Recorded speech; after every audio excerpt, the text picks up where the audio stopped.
नमस्कार, AGCNN news पर आपका स्वागत है। मैं हूं मनीषा रानी। प्रस्तुत है आज का मुख्य समाचार। कुख्यात नक्सली कमांडर हिडमा एनकाउंटर में ढेर सुरक्षा बलों की बड़ी सफलता।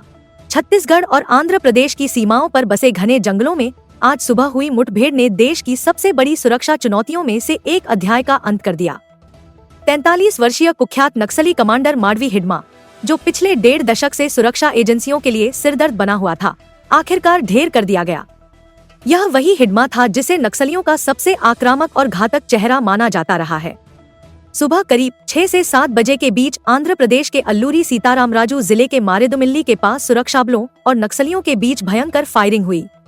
इस ऑपरेशन में कुल 6 नक्सली मारे गए, जिनमें हिडमा, उसकी पत्नी राजे, लकमल, कमलू, मल्ला और देवे शामिल थे। देवे हिडमा का पर्सनल गार्ड बताया गया है।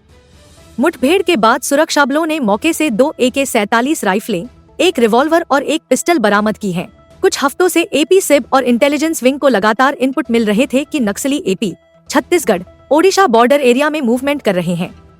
इन्हीं इनपुट्स के आधार पर यह ऑपरेशन प्लान किया गया और सुरक्षा बलों ने उसे सफलतापूर्वक अंजाम दिया।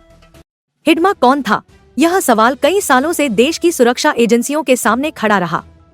1981 में सुकमा जिले के पुवर्ती गांव में जन्मा संतोष उर्फ माडवी हिडमा बेहद कम उम्र में नक्सल संगठन के संपर्क में आया। उसकी फुर्ती, जंगलों में लड़ने की क्षमता और योजनाएं बनाने की दक्षता ने उसे जल्दी ही संगठन का सबसे भरोसेमंद चेहरा बना दिया। वह PLGA बटालियन नंबर 1 का प्रमुख था, जिसे नक्सलियों की सबसे घातक यूनिट माना जाता है।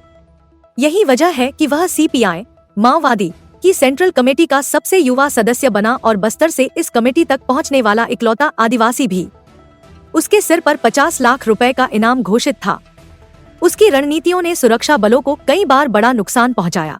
2010 के दंतेवाड़ा हमले में 76 जवानों की शहादत, 2013 के झीरम घाटी नरसंहार जिसमें कांग्रेस के शीर्ष नेताओं समेत 27 लोग मारे गए और 2021 की सुकमा, बीजापुर मुठभेड़ में 22 जवानों की शहादत, ये सभी घटनाएं हिडमा की क्रूरता और उसकी खतरनाक रणनीतियों का प्रमाण रही हैं। आज की मुठभेड़ में उसकी दूसरी पत्नी राजे, राजक्का भी मारी गई।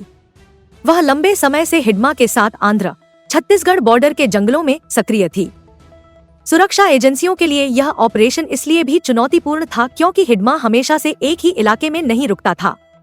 वह लगातार ठिकाने बदलता था और स्थानीय जमीन का गहरा ज्ञान उसे पकड़ से दूर रखता था। फिर भी पिछले कुछ महीनों से चल रही तैयारियों और गुप्त सूचनाओं के आधार पर आखिरकार सुरक्षा बल उसे ढूंढने और खत्म करने में सफल रहे। केंद्रीय गृह मंत्री अमित शाह ने कुछ समय पहले सुरक्षा बलों को 30 नवंबर 2025 तक हिडमा को खत्म करने की डेडलाइन दी थी। आज की सफलता उसी संकल्प का नतीजा मानी जा रही है। हिडमा जैसी खतरनाक और लंबे समय से सक्रिय शख्सियत का खत्म होना नक्सल प्रभाव वाले क्षेत्रों में सुरक्षा व्यवस्था के लिए बड़ी राहत है। गृह मंत्री ने इस ऑपरेशन में शामिल सभी जवानों और एजेंसियों को बधाई दी है। मुठभेड़ के बाद भी इलाके में कॉम्बिंग ऑपरेशन जारी है ताकि किसी भी दूसरे नक्सली की मौजूदगी का पता लगाया जा सके।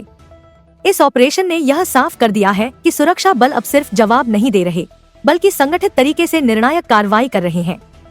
हिडमा का अंत सिर्फ एक नक्सली कमांडर का अंत नहीं, बल्कि उन अनगिनत परिवारों के दर्द का जवाब भी है जिन्होंने उसके हमलों में अपने जवान, परिजन या नेता खोए थे। यह ऑपरेशन उन इलाकों में शांति और विश्वास बहाल करने की दिशा में एक बड़ा कदम माना जा रहा है, जहां लोग दशकों से नक्सल हिंसा के भय में जी रहे थे।